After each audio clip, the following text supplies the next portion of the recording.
માતાજી મિત્રો, આપણે હેતરે પૂજવા ગયા હતા બૈડા ડુંગરમાં. જો બૈડા ડુંગર પાછા આપણે આવી રહ્યા છીએ મંદિરેથી. હવે આપણે કપોડીને પાટિયા ભેગા મંદિર છે.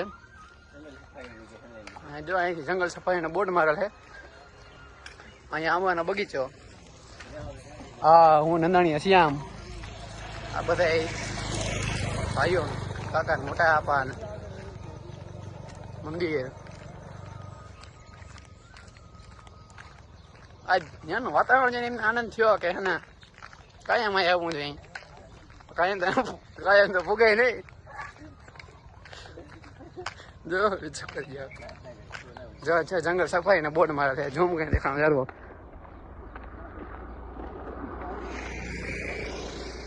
આમથી એક માર્ગ જાય ને ખિલેશ્વર જાય.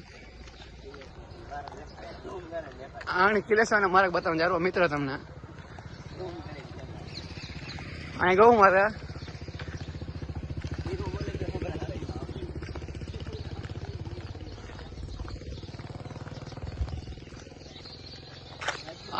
આ છે આ જે માર્ગ જાય ને અમારા ગામ એ કિલેશ્વર બાજુ જાય છે. આભાપરા જો જંગલ સફારી.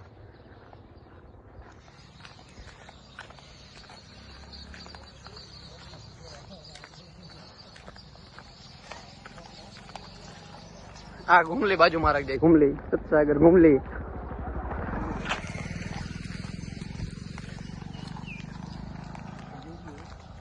જો જન્માષ્ટમી આવે એટલે મુરુભાઈ પણ બધાને હેપી જન્માષ્ટમી માટે બોર્ડ લગાડ્યો અને ઠંડા પાણીની દુકાનો.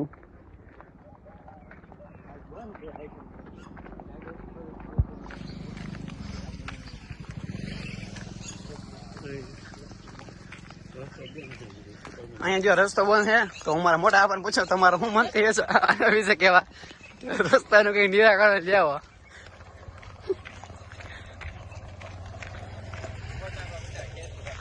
તો રમદેભાઈ તમને શું લાગે રસ્તાનું શું કહેવા માંગે આપણે? રસ્તો થઈ જશે કે તો લાગશે વાર પણ આવશે મજા કા.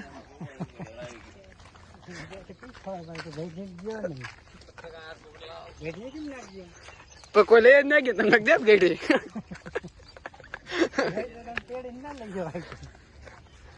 તો હાલ આપણે બ્લોગ એમ પૂરો કરી. વસ્તુ જય હિન્દ જય ભારત.